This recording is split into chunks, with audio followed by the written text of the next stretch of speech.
So I have found my huge shapes of dark, right? It's this, it's a cross, it's this, and this is a little bit darker, not much. This is a little bit darker, and I know there's some very light areas here.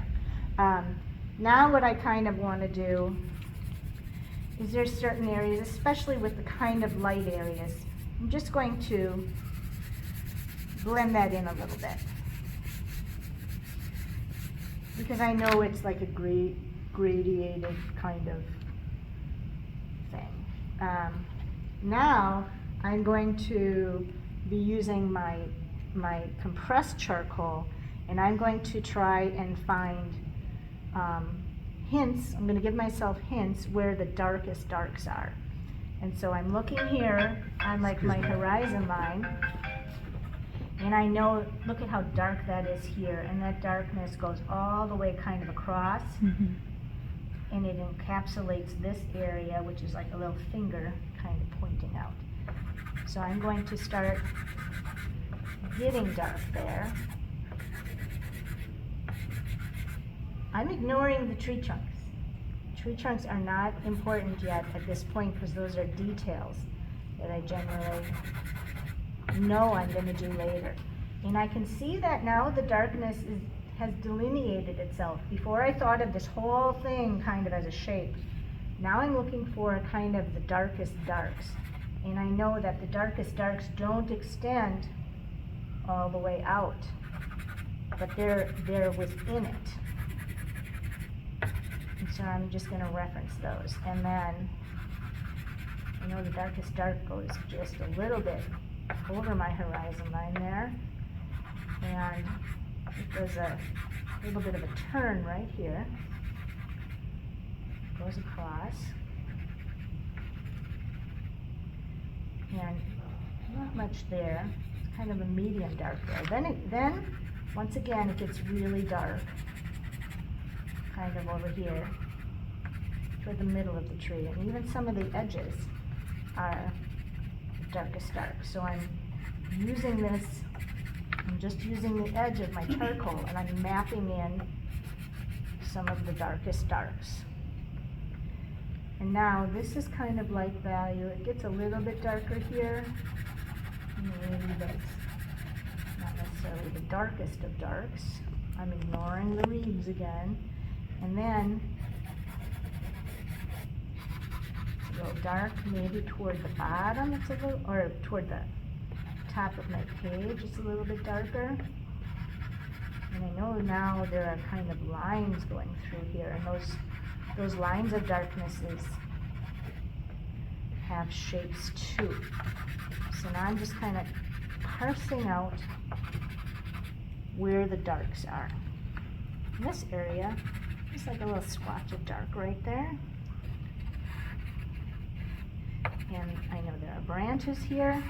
I'm not thinking of them as branches. I'm thinking of them as dark values.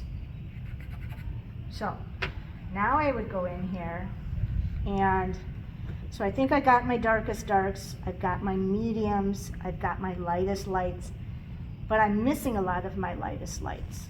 So if I'm looking here at my horizon line, I see that that's really light, and it's light all the way, kind of a couple lines there, and then a little bit lighter here.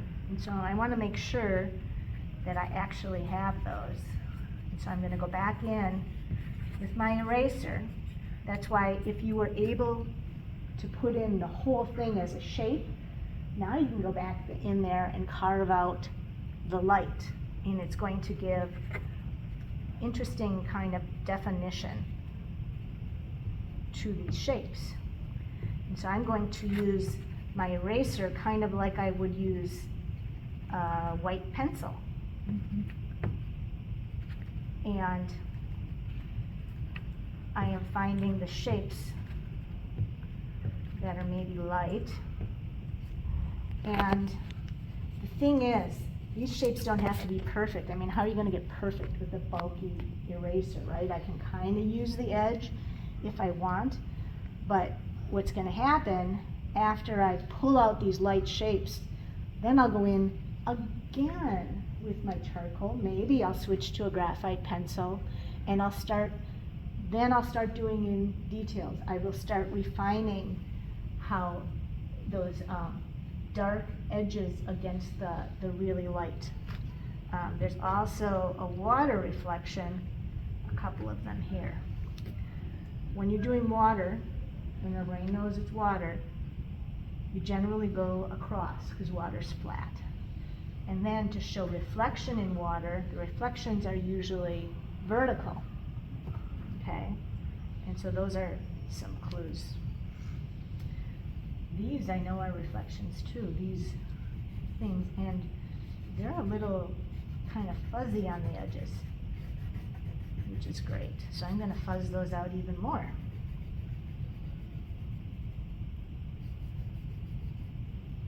And then I'm going to, again, start to pick out the light. And I'll try to get as close to the shape of the light as I can.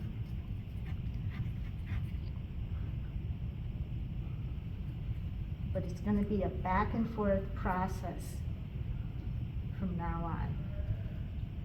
And as I'm doing this, I can see, I'm like, oh, okay, this should be a lot darker right in here. So if I wanted to, I can even go back in and get this darkness in there. And there's a little bit of a angle thing right there. This is nice and light. Maybe I'll go back in kind of between my, where my sky kind of gets darker. And I'll just erase a little bit, and then I can also go back in there with more vine charcoal and get it how I want it.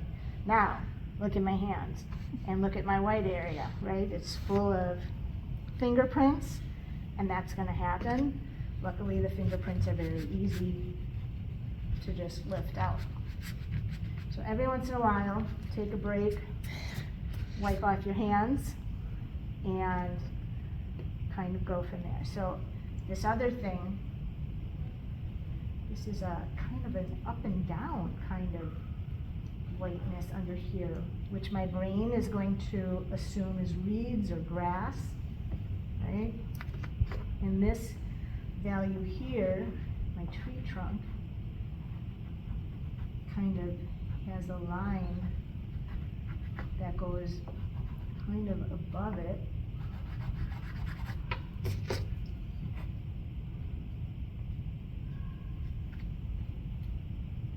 So it's a constant finding of values, and then a constant putting back of values. Just keep going back and forth and back and forth. And so now it's looking a little bit more, I'm actually mapping out more of the details.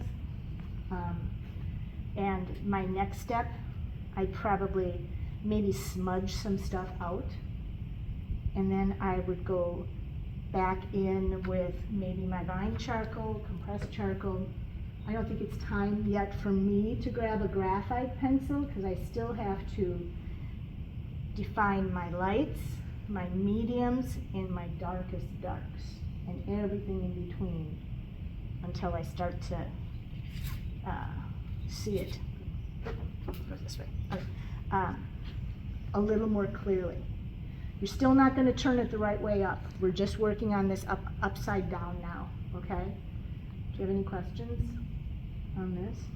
It's a constant balancing. Pretend you're like on a teeter-totter as a child, right? And that weight, you can go way on this side and then the other person goes straight up and it's out of balance. You need to find that weight. So it's too dark, too light, shape's wrong. You just kind of try to get right there. Yeah, okay.